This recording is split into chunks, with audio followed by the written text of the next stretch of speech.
saved Holding it a crayon, and documents, pencil graph and development. you can also change that to Toddlers videos and if you like. preschoolers go through different stages of pencil grasping, and it's important that the parent has knowledge about the different stages so that they can be aware of what's correct and what's incorrect. As a child is still developing within their bones, muscles, and their hand placement and grasping positions will change as the different muscles in the shoulder, arm, and hand develop. Every parent wants the best for their child, and that even includes the way that they write and hold their pencil. They want them to do it the correct way, but if they rush the proper development, this can lead to improper pencil grasping, messy penmanship, drawing, and coloring.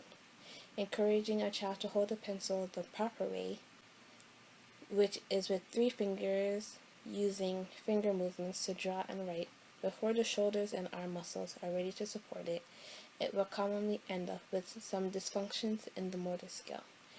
Handwriting is influenced by the development of appropriate sensorimotor, perceptual, and cognitive skills.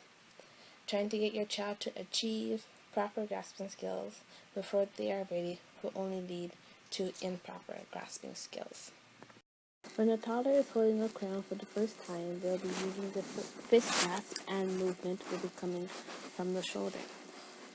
The palmar grasp will develop as they gain control of their arm and shoulder muscles. The shoulder is becoming more steady, and the movement is coming from their arm. At the age of 4, this is where the 5-finger grasp is known as the immature grasp, because it's not the 3-finger grasp, but it's a proper grasp for a 4-year-old.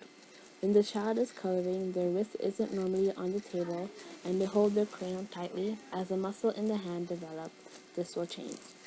At years 5 to 6, this is the point where they should be using the 3-finger grasp.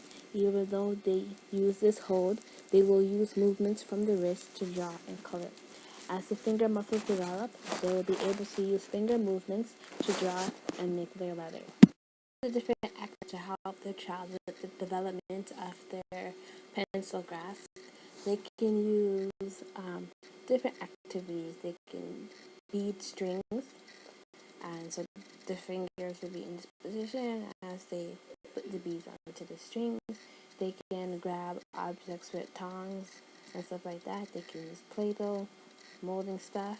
Another good idea is actually just a clothespin.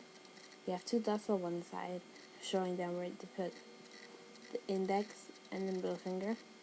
On the opposite side is for the thumb, to show where you put your thumb. And they can use this activity, get the child to use the clothespin, holding it in this position to pick up small objects. So if they have something, use it to pick it up and sort out different objects.